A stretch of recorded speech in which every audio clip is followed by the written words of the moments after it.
Bien, muy buenas tardes, amados hermanos y cualquier persona, amiga que pueda estar conectado con nosotros en esta tarde. Gracias, les damos a Dios por la oportunidad de compartir su palabra con cada uno de ustedes, y es nuestro anhelo, nuestro deseo de que ciertamente seamos bendecidos y edificados por Dios a través de la exposición de su palabra. Les ruego que nos tomemos un momento para pedir la bendición de nuestro Dios en lo que vamos a compartir con ustedes. Oremos. Nuestro buen Padre y Señor, nos acercamos a ti, muy conscientes de nuestra condición y muy conscientes de quién tú eres. Tú eres el Dios santo, santo, santo. Y nosotros sabemos que más manchados y más contaminados por el pecado no podemos estar. Pero nos acercamos a ti no en nuestros méritos, sino en los méritos de aquel que nos compró, nos lavó con su sangre y nos vistió de su justicia. Revestidos de Él, entonces somos hallados y declarados santos delante de ti y podemos tener comunión contigo. Ahora nosotros venimos a suplicarte, a rogarte, oh Dios del cielo y de la tierra, enséñanos, háblanos, muéstranos a Cristo, edifícanos con tu palabra, transfórmanos con tu palabra. Ven y que tu Espíritu haga aquello para lo cual Cristo lo envió, guiarnos a toda la verdad. Que Él glorifique al Hijo, tomando de lo suyo y haciéndonoslo saber. Enséñanos, oh Señor. He aquí que tu pueblo escucha. Te lo pedimos en el nombre de Jesús. Amén. Bien, en la tarde de hoy he escogido un tema para compartir con ustedes que es vital para nuestras relaciones interpersonales, aunque lo voy a estar enfocando mayormente en el matrimonio, también es aplicable a cualquier otro tipo de relación que nosotros tengamos, cualquier otro tipo de relación humana que nosotros tengamos. Y vamos a estar haciendo un recorrido a través de la epístola del apóstol Pablo a los Efesios. Y vamos a comenzar precisamente por los versículos 3 y 4 del capítulo 1. Nosotros hemos escuchado muchas veces acerca del tema de la epístola de Pablo a los Efesios. Y se habla de que el tema de la epístola es la unidad de la iglesia. Y obviamente mi propósito no es contradecir eso, porque no sería saludable. Sin embargo, esa unidad no surge de la nada. Esa unidad a su vez tiene un fundamento, y ese fundamento es la santidad de Dios. Sin santidad no hay unidad. Ese es mi punto. Y eso es lo que yo quiero demostrar a través de la epístola y luego aplicarla al matrimonio, a la familia, cuando lleguemos a la altura del capítulo 5, versículo 21. Así que veamos los versículos 3 y 4 del capítulo 1. Dice, es este conocidísimo pasaje. Bendito el Dios y Padre de nuestro Señor Jesucristo, quien nos bendijo con toda bendición espiritual en los lugares celestiales en Cristo, según nos escogió en Él antes de la fundación del mundo, para que fuésemos santos y sin mancha delante de Él. Santos y sin mancha delante de Él. Eso es sumamente importante. Sumamente importante es esto que nos dice el apóstol Pablo aquí. ¿Para qué nos escogió Dios? Aquí está definida o expresada, más bien, no definida, sino expresada, esa bendita doctrina de la elección del creyente por parte de Dios el Padre. Y Pablo dice que eso es una bendición. Y no una bendición, sino toda bendición. Él nos escogió en Cristo antes de la fundación del mundo. Todo creyente sano defiende esta doctrina y estaría dispuesto hasta dar su vida en defensa de esta doctrina de la elección. Sin embargo, realmente no sé qué tan conscientes estamos de la razón por la cual Dios nos escogió.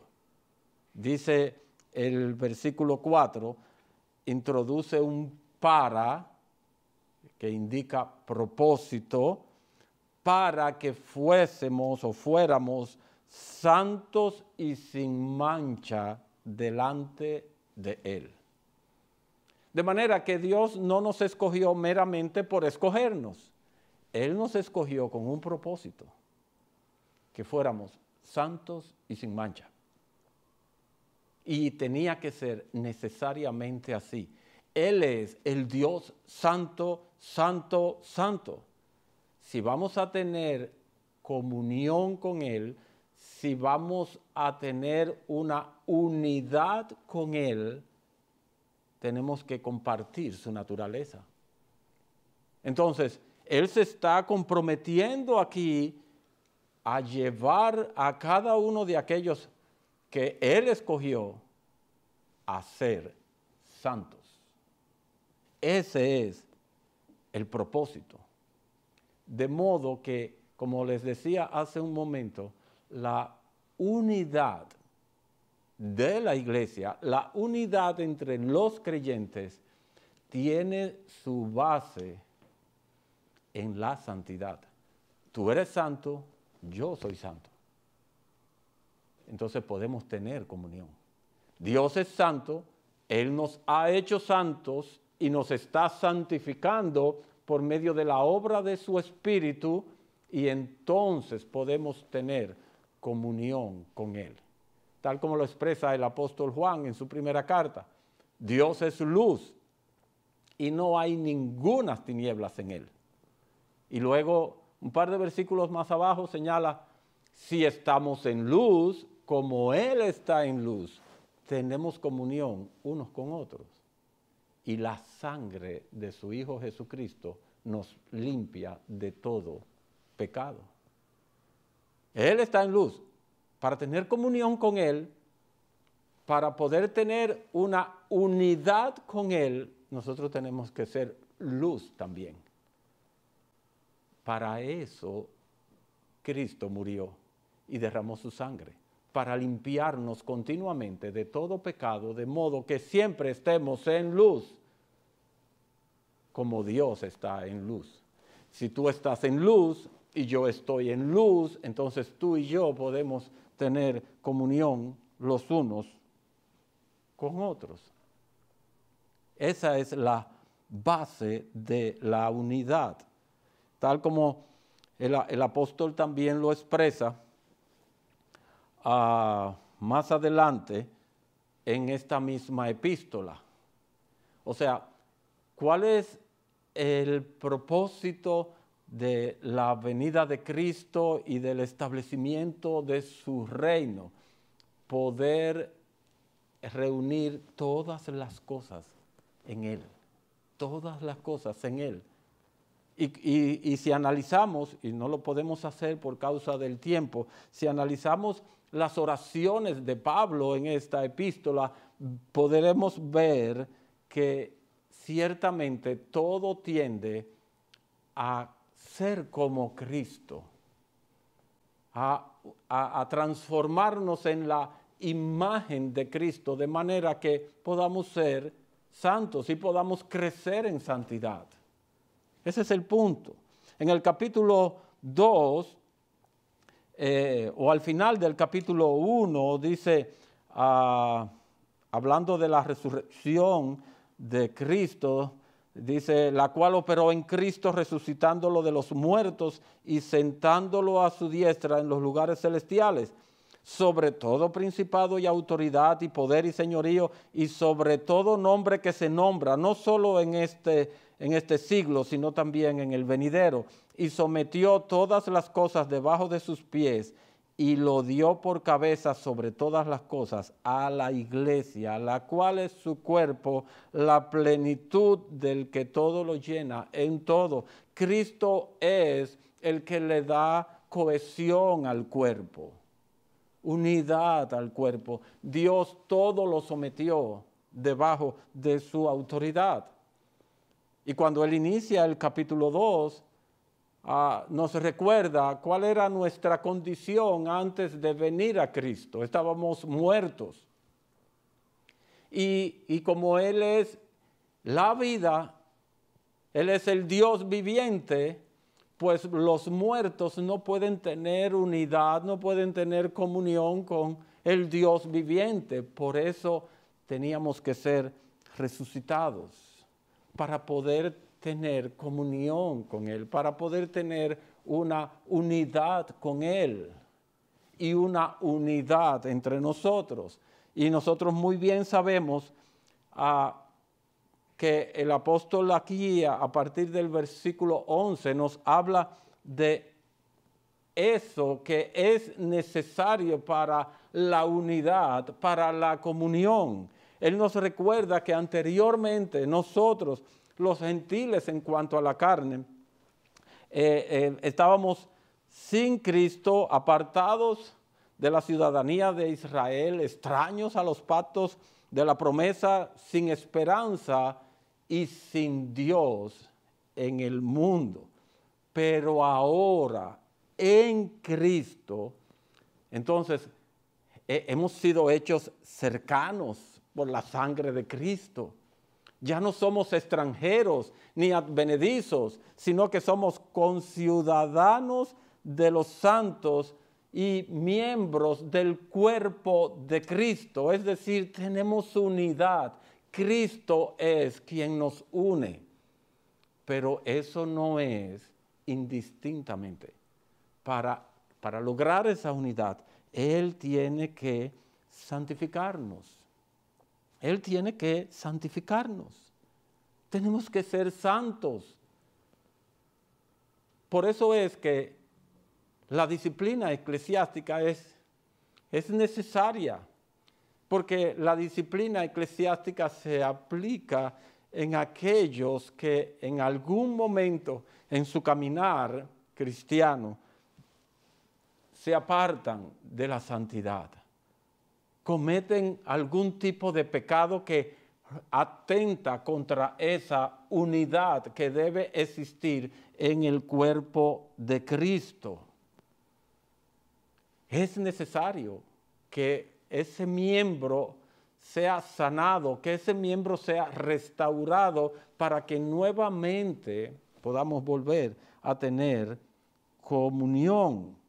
Y él sigue con ese tema de la unidad de la iglesia en todo el capítulo 2 y en todo el capítulo 3. Él habla en el capítulo 2 de una pared intermedia que fue derribada y para hacer de dos un solo pueblo, porque el Señor tiene un solo pueblo, compuesto de toda nación, tribu, lengua, etc.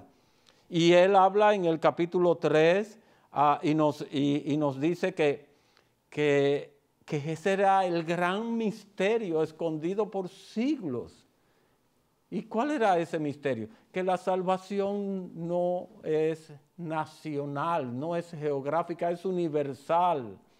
Está compuesto, el pueblo de Dios está compuesto de judíos y gentiles. Ese es el gran misterio. de la multiforme sabiduría de Dios dada a conocer ahora por medio de la iglesia. Así que él concluye esta parte que nosotros sabemos muy bien que es altamente teológica en oración a partir del versículo 14 del capítulo 3. Él dice, por esta causa doblo mis rodillas ante el Padre. Y él trae allí una oración maravillosa que exalta esa obra de Cristo, esa obra del Padre para lograr la unidad, para conocer, como él lo presenta aquí, el amor de Cristo que excede todo conocimiento para que todos, sin excepción, seamos llenos de la plenitud de Dios. Y dice, y al que puede hacer todas las cosas mucho más abundantemente y más allá de lo que pedimos o entendemos, según el poder que actúa en nosotros, a Él sea la gloria en la iglesia y en Cristo Jesús por todas las generaciones. Por todas las generaciones. Y así Él nos trae hasta el capítulo 4. Y Él nos habla allí, y voy a leer de la Biblia textual. Él dice, yo pues, el prisionero del Señor, os exhorto que andéis como es digno del llamamiento con que fuisteis llamados. Dignos del llamamiento con el que fuimos llamados. Hay un llamamiento que hemos recibido, hay una vocación que se nos ha dado. ¿Y cuál es ese llamamiento? Lo leí hace un rato en el capítulo 1, versículo 4 de esta epístola, para que fuésemos santos y sin mancha delante de Él. Nosotros fuimos escogidos desde antes de la fundación del mundo, pero fuimos llamados en el cumplimiento del tiempo a ser de Cristo, y junto con ese llamado a ser de Cristo recibimos un llamado que es digno a ser santos y sin mancha. De manera que aquí el apóstol nos está diciendo que hay un andar, una conducta, un comportamiento que tiene que tener o guardar una total relación con ese llamado. Ese llamado tiene que permear mi conducta. Ese llamado es el que debe mover mi voluntad. Todo cuanto yo haga tiene que apuntar en la dirección de ser santos y sin mancha. Eso es lo que Él nos está diciendo. Que andemos como es digno de la santidad a la que fuimos llamados. Y luego Él describe con toda humildad y mansedumbre, soportándonos, pero en el versículo 3 Él dice, solícitos por guardar la unidad del Espíritu en el vínculo de la paz. Aquí sale otra vez el tema de la unidad, pero nuevamente vemos que esa unidad tiene como base, tiene como principio motor la santidad. Y debe llevarnos a la unidad, un solo cuerpo, un solo espíritu, como también fuisteis llamados con una misma esperanza de vuestro llamamiento. Él insiste en el tema del llamamiento a ser santos, un solo Señor, una sola fe, un solo bautismo, un solo Dios y Padre de todos, quien está sobre todos y en todos.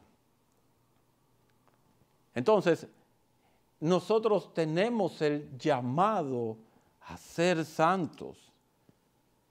Y en oposición a esto, Él entonces nos dice en el versículo 17, que ya no vivamos, que ya no andemos, es la palabra, el mismo verbo que utilizó en el versículo 1, de que andemos como es digno, ahora nos advierte a partir del versículo 17, de que ya no andemos como los otros gentiles.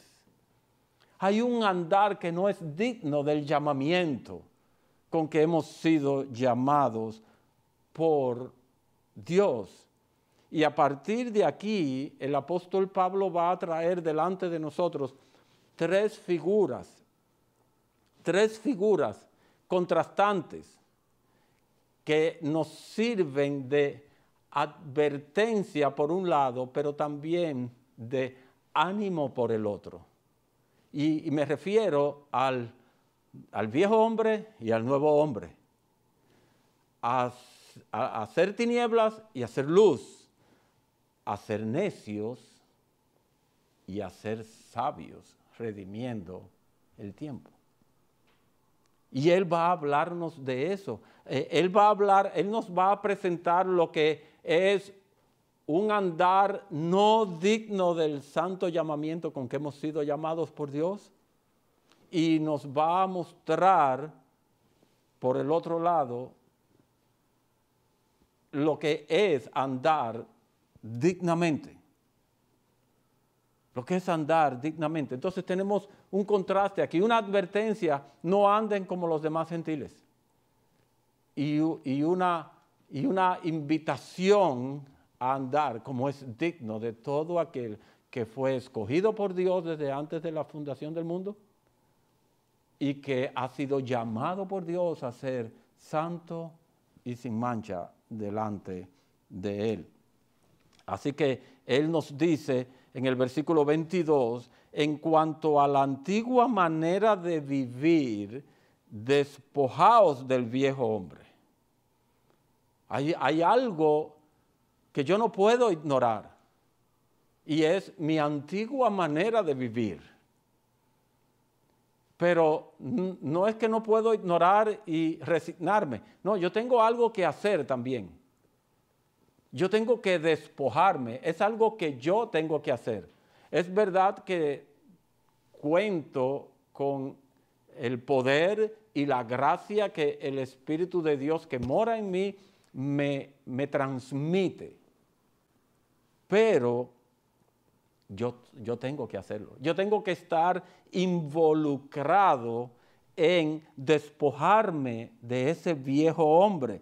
Pero al mismo tiempo, o sea, eso no es lo único, sino que esta es una acción negativa de despojarme de algo, pero hay otra acción que es positiva, y es que yo tengo que vestirme de algo. Y así es que él dice en el versículo 24, y vestíos del nuevo hombre que fue creado según Dios en la justicia y santidad de la verdad. Y ahora, a partir del versículo 25, él nos va a mostrar algunos ejemplos. No es algo exhaustivo. No creo que la idea que el apóstol tenía era darnos un cuadro completo de todas las cosas que nosotros debemos hacer para desvestirnos del viejo hombre y vestirnos del nuevo. No, pero él trae algunos ejemplos. Él dice: desechando la mentira, hablad verdad cada uno con su prójimo. ¿Qué es desechar la mentira? Es despojarme del viejo hombre. ¿Qué es hablar la verdad? Es vestirme del nuevo hombre. Y luego dice: airaos, pero no pequéis. Sí, me puedo airar. Es posible airarse sin pecar. Eso es nuevo hombre. Pero si peco, entonces no me estoy despojando del viejo hombre. Si peco, no estoy haciendo aquellas cosas para lo cual fui llamado por Dios. El que hurtaba, no hurte más. El que hurtaba, viejo hombre, sino trabaje haciendo con sus manos lo que es bueno, para que tenga que compartir con el que padece necesidad. Eso es nuevo hombre. El viejo hombre se aprovecha de los otros. les resta a los otros, les roba a los demás. Tiempo, dinero, honor, lo que fuera. Pero el nuevo hombre que es creado según Cristo, comparte con los demás. Comparte con los demás. Luego habla de ninguna palabra corrompida salga de nuestra boca, sino, y ahí está el contraste, sino la que sea buena para la necesaria edificación. La idea es que comunique gracia a los oyentes. ¿Ustedes oyeron eso? Hay un contraste aquí en nuestra conversación. La conversación de alguien que ha sido, que se está despojando del viejo hombre y se está vistiendo del nuevo. Su lenguaje, su conversación es distinta y tiene un propósito distinto. Comunica gracia.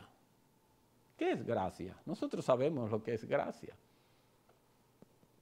Es un don de Dios, es el don de Dios dado a personas que merecen exactamente lo contrario. Es decir, Dios nos favorece cuando en verdad lo que nosotros merecíamos era que Dios nos condenara. De manera que al hablar con gracia, yo estoy imitando a mi Padre y mi conversación tiene que ser en esa dirección, aunque tú mereces que yo te dé una respuesta áspera, yo te voy a hablar con gracia, porque el principio que opera en mí ahora es diferente, es diferente. Y así, entonces, vemos esta figura, tengo que despojarme, tengo que vestirme.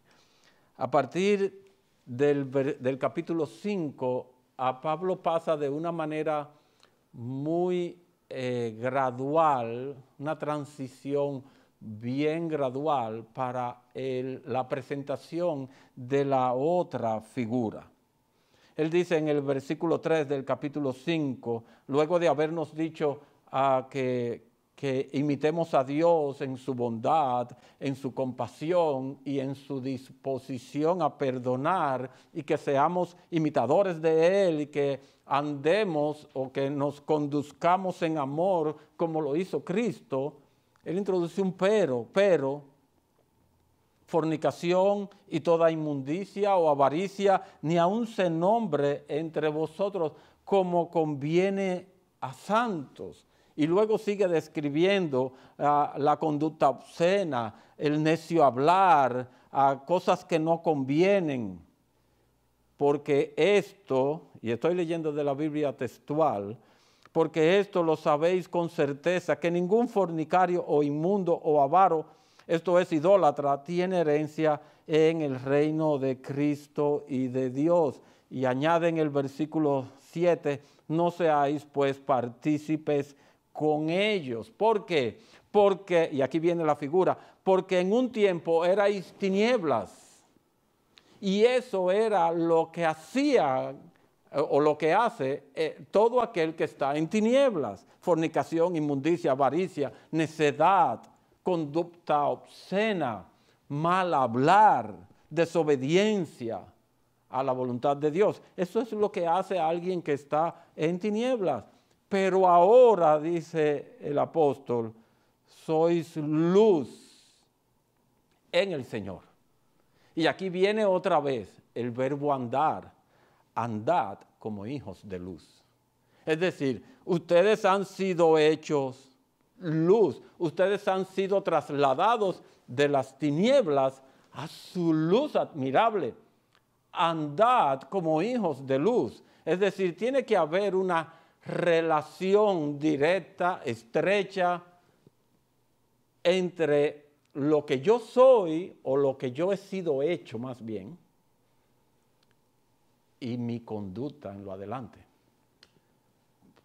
Si yo he sido escogido por Dios desde antes de la fundación del mundo para ser santo y sin mancha, entonces mi andar, mi conducta, mi forma de conducirme en lo adelante tiene que ser estrechamente o directamente proporcional a lo que yo he sido hecho.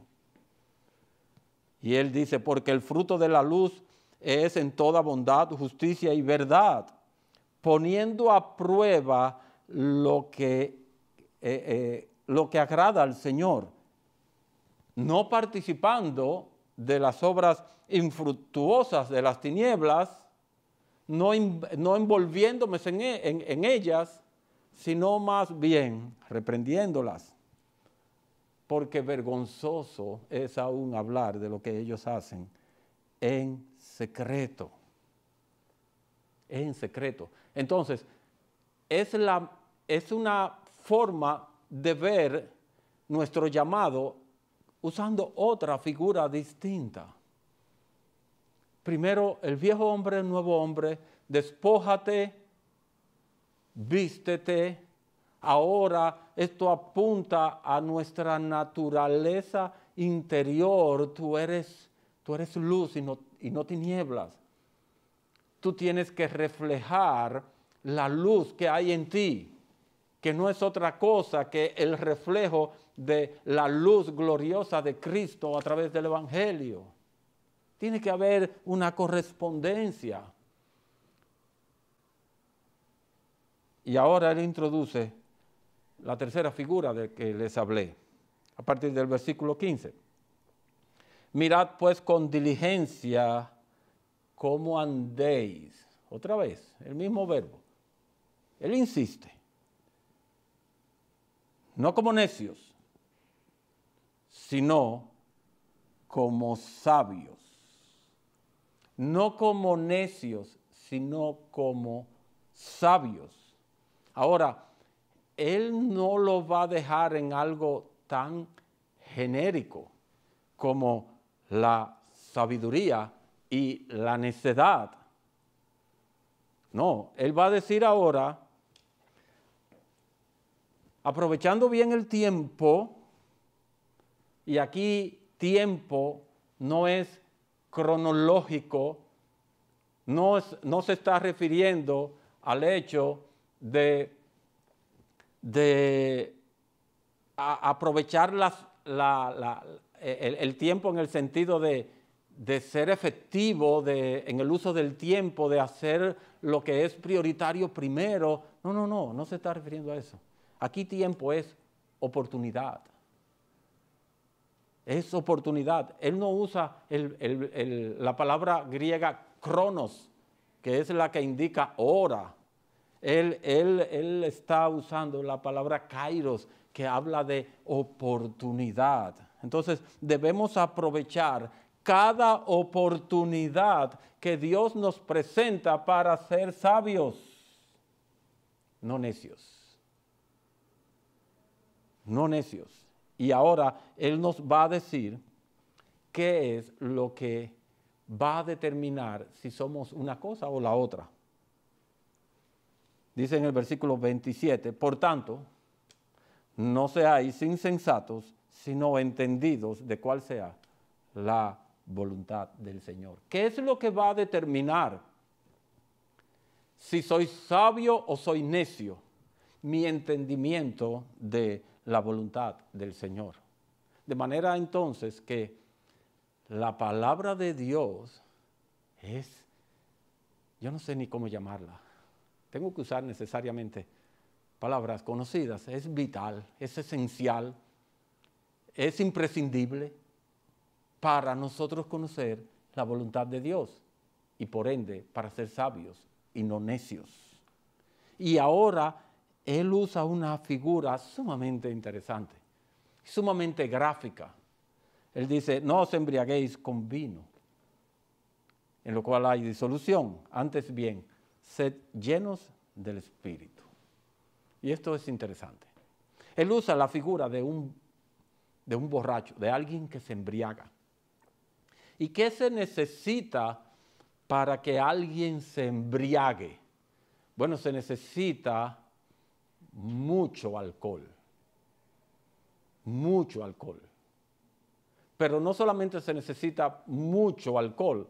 Hay lugares, hay algunos establecimientos que en sus estantes tienen mucho alcohol, pero los que trabajan allí no se embriagan necesariamente porque estén ante la presencia de mucho alcohol.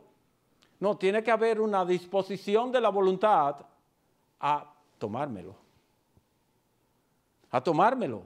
Mucho y tengo que tomármelo. Tengo que tomar la acción de ingerirlo para que el alcohol penetre en mi sistema y domine mis pensamientos, mis emociones, mi voluntad y apague mi conciencia. Entonces, así nosotros vemos cómo la mente de una persona embriagada está dominada, controlada por el alcohol. Sus emociones también. Y su voluntad, por lo regular, es movida por el alcohol. Y su conciencia, obviamente, es apagada, es dormida, mientras está bajo los efectos del alcohol. ¿Qué nos dice Pablo? No hagan eso, no se dejen controlar por la necedad. Embriáguense más bien, eso es en esencia lo que él nos está diciendo. No te embriagues con vino, más bien embriágate del Espíritu. ¿Y cómo yo me puedo embriagar del Espíritu? O de la misma manera, pero utilizando, obviamente, otra sustancia. Yo necesito mucha Biblia, pero yo no me estoy refiriendo a tener muchas copias, muchos ejemplares de la Biblia. De hecho, en mi oficina yo tengo muchas Biblias, pero eso no me serviría de nada si yo no tengo la voluntad dispuesta a leerla, a meditarla, a aprenderla. Si yo no tengo la voluntad dispuesta para que la Biblia venga a dominar mi mente, venga a incidir en mis emociones, mueva mi voluntad y despierte mi conciencia y edifique mi conciencia. Entonces necesito mucha Biblia, pero mucha Biblia sobre mi corazón. ¿Recuerdan las palabras del Señor, de Moisés en Deuteronomio, capítulo 6? Él dice, el Señor hablando a su pueblo, estas palabras que yo te mando hoy estarán sobre tu corazón. Hay que poner la Biblia sobre el corazón, es decir, sobre la mente, sobre las emociones, sobre la voluntad, y nuestras conciencias tienen que ser edificadas con la palabra. Con la palabra. Es de la única manera en que vendremos a ser sabios y no necios. No necios. Necesitamos Biblia. Biblia a borbotones. Necesitamos ser embriagados de la palabra de Dios para que ésta nos domine. Bien, hasta aquí nosotros hemos visto cómo la santidad es lo que es la zapata, es el fundamento, el cimiento sobre el cual la unidad con Dios y entre nosotros es dada. La comunión con Dios y la comunión entre el pueblo de Dios se sustenta sobre la base de nuestro llamamiento a ser santos y sin mancha.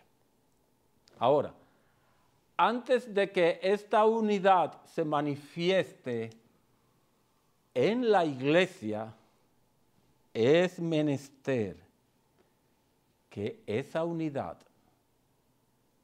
sustentada por la santidad, se manifieste primero en nuestra relación conyugal y en nuestra relación familiar. De entrada les aclaro que en los días de Pablo la familia estaba compuesta por ambos cónyuges, por los hijos que Dios les haya dado y por esclavos que esa familia podía tener, podía comprar. Los esclavos vivían dentro de la propiedad de sus amos. Y por eso Pablo habla aquí de estas tres relaciones donde nosotros vamos a mostrar que nos estamos despojando del viejo hombre, que nos estamos vistiendo del nuevo, que no somos tinieblas, sino luz, que somos sabios y no necios. Entonces él habla de la relación conyugal en los versículos 21 al 33 del capítulo 5 y habla de la relación ya familiar, es decir, ambos cónyuges ahora en su rol de padres con sus hijos, versículos 1 al 4 del capítulo 6. Y luego habla de la relación de los amos. ¿Quiénes son los amos? Bueno, ambos cónyuges más los hijos son los amos de los siervos que esa familia, los esclavos que esa familia pues podía tener. Y es lo que vemos en los versículos 5 al 9 del capítulo 6 de Efesios. Entonces, en cuanto al matrimonio, dice, las casadas estén sujetas a sus propios maridos como al Señor. Porque, y aquí está el argumento del apóstol Pablo, el esposo es cabeza de la esposa, como también Cristo es cabeza de la iglesia, el cual es su Salvador. Entonces, de la misma manera en que Cristo es cabeza de la iglesia, el esposo ha sido puesto como cabeza de la esposa. Y la esposa voluntariamente, por amor al Señor, se sujeta a su marido. Se sujeta a su marido, así como la iglesia está sujeta a Cristo. Y yo les quiero dejar una tarea. Yo quisiera que ustedes buscaran en el Nuevo Testamento cómo es que la iglesia está sujeta a Cristo. ¿Cómo es que la iglesia está sujeta a Cristo? Eso es importante porque es de esa manera que la esposa se va a sujetar a su esposo. Y noten ahora el rol de, este es el rol de una esposa santa, que se está despojando de su viejo ser y se está vistiendo de Cristo, que está dejando de ser tinieblas para venir a ser luz, que está persiguiendo la sabiduría y dejando atrás la necedad. Ahora, el rol de los esposos, dice, amad a sus mujeres, a sus esposas. ¿En qué medida? Como Cristo amó a la iglesia y se entregó a sí mismo por ella. Ahora, ¿para qué Cristo se entregó por la iglesia? Podemos decir muchas cosas, pero yo quiero ver lo que Pablo dice aquí. Hay muchas otras cosas que podemos decir por las cuales Cristo se entregó por la iglesia y que encontramos en otras partes del Nuevo Testamento. Pero ¿qué es lo que Pablo dice aquí? Para, propósito, en el versículo 26, para santificarla. Él se entregó por ella, Él la amó para santificarla. Y hay aquí un asunto sumamente importante para nosotros como esposos. Si mi amor por mi esposa no es para santificarla, yo no la estoy amando como Cristo amó a la iglesia. si mi esposa no está creciendo en santidad como consecuencia de mi amor, yo no la estoy amando como se me ordena aquí.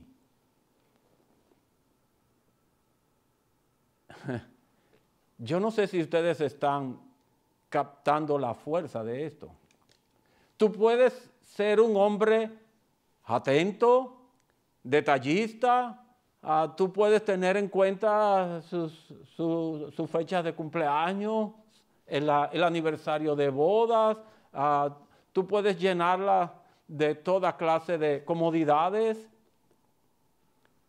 pero si tú no estás haciendo que ella sea cada vez más santa, tú no estás amando como Cristo te ordena que la ames.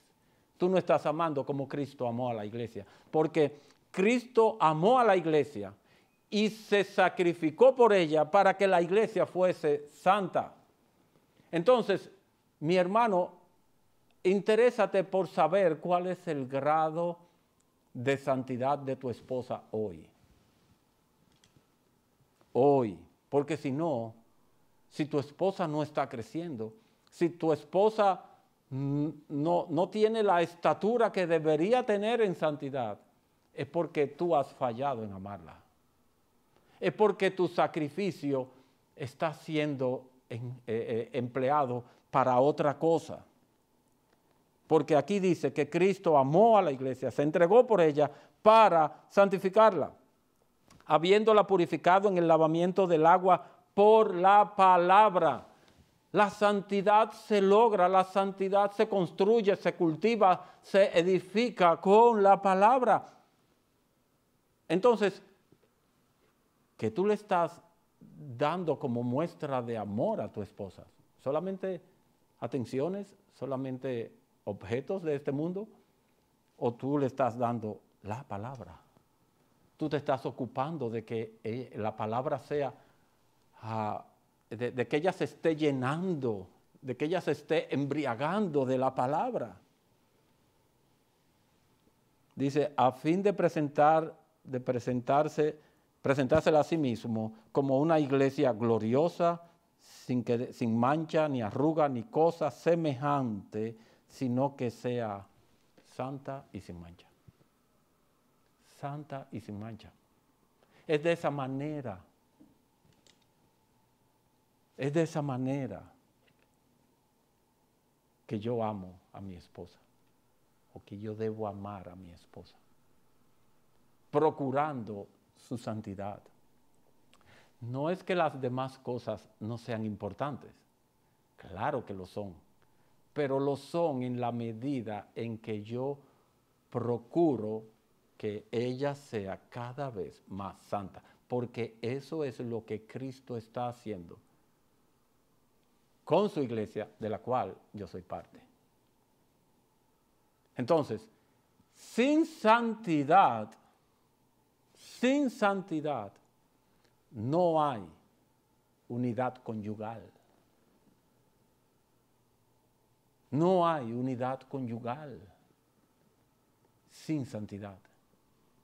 Para que haya armonía en el hogar, para que haya armonía en la relación conyugal, para que la relación conyugal sea de verdad aquello para lo cual Dios la diseñó, para que fuera deleitosa para nosotros, pero también para que fuera para mostrar su imagen y para mostrar su gloria. Si no hay santidad, eso no lo vamos a lograr. No lo vamos a lograr de ninguna manera. Así que tu objetivo como marido es buscar que tu esposa crezca en santidad.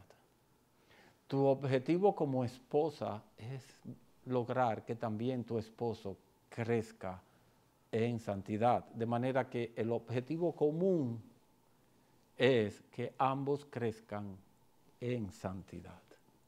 Ese es uno de los propósitos del matrimonio. Por lo cual Dios inventó esta figura, diseñó esta figura y estableció esta figura. Es para para ayudarnos a ser santos y sin mancha.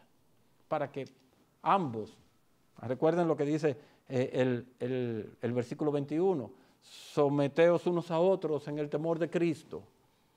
Es unos a otros. Entonces, mi esposa debe procurar mi santidad. Yo debo procurar la santidad de mi esposa.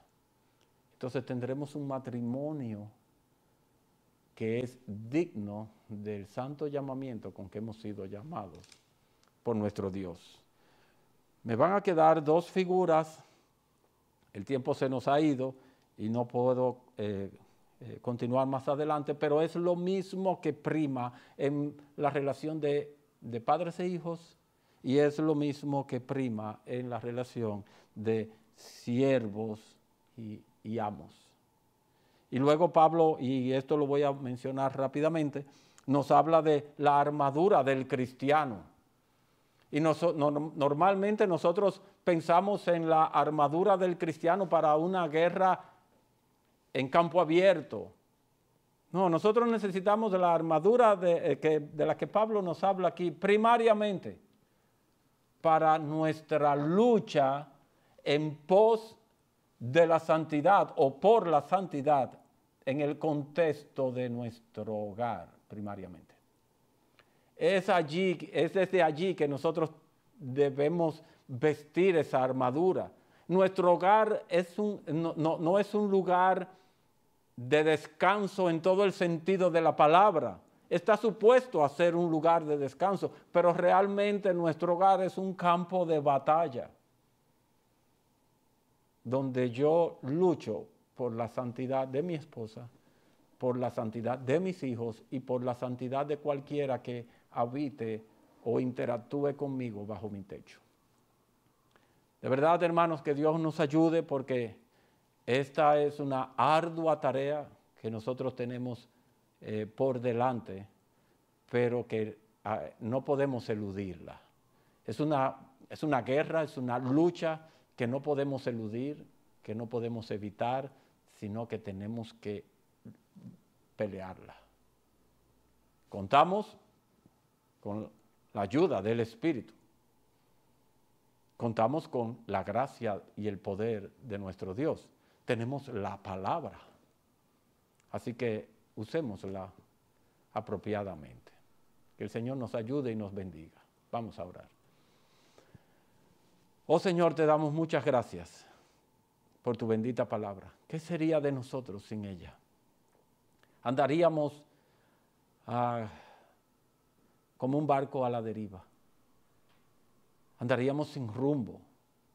O estaríamos como Pablo nos describe a inicios del capítulo 2 o en la segunda mitad del capítulo 2, sin esperanza, sin ti en el mundo.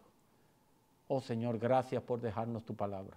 Pero gracias también te damos por salvarnos y enviar tu Espíritu a que habitara en nuestros corazones y pusiera en nosotros el deseo, el anhelo, el deleite por poner esa palabra sobre nuestros corazones. Ayúdanos, oh Señor, ayúdanos a beber cada día, a comer cada día de tu libro y llenarnos por completo de él. Y que tu Espíritu use esa palabra para continuar transformando nuestros corazones según la imagen de Cristo, según la semejanza de Cristo.